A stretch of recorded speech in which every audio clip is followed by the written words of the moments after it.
We estimate that for deep-level gold mines, electricity costs by 2012 will be 300% higher than now, than in 2005 rather, versus other costs rising by only 100% during the same period. Faced with decisions to invest capital in energy efficiency to counteract the higher costs, certain shafts and sections of mines with limited operating lives may be prematurely closed. Older shafts will close, export earnings and jobs will be forfeited, and mines at the upper end of the cost curve will become very vulnerable to closure. In an industry that had a great deal of growth and was very vibrant, the ferroalloys industry, South Africa could become a high-cost swing supplier only. Primary energy costs from 19 cents per kilowatt to 29.6 cents per kilowatt during the period. That is much higher reliance on expensive short-term coal contracts outside of traditional cost-plus type collieries and long-term contract collieries, being one of the main forces for this. The Chamber of Mines does not share the concern on coal supply and costs. Coal export opportunities are not a major threat to Eskom supply, as Eskom consumes low-quality coal, for which there is a very limited export market, in fact almost none, and a fairly small domestic market.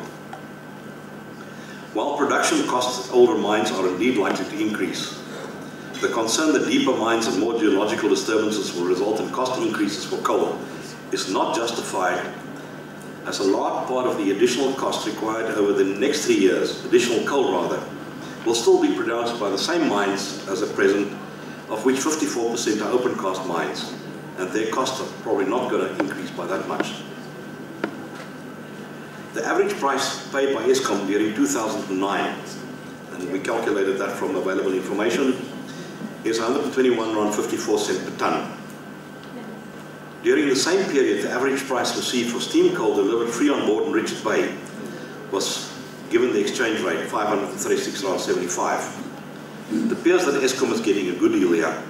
If one look at the energy values and the price paid for energy, Eskom coal during the last year was 19.1 megajoule per kilogram.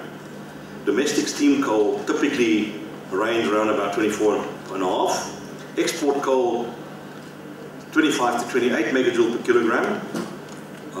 There are some lower quality coal now going to India. But that means that Eskom coal, or Eskom's energy cost delivered, is 0.64 cents per megajoule. Domestic steam coal free on rail, 0.64 cents, but remember, the consumers still have to pay the transport cost. And the export coal costs 1.91 to 2.15 cents per megajoule. So Eskoms has the lowest cost for energy.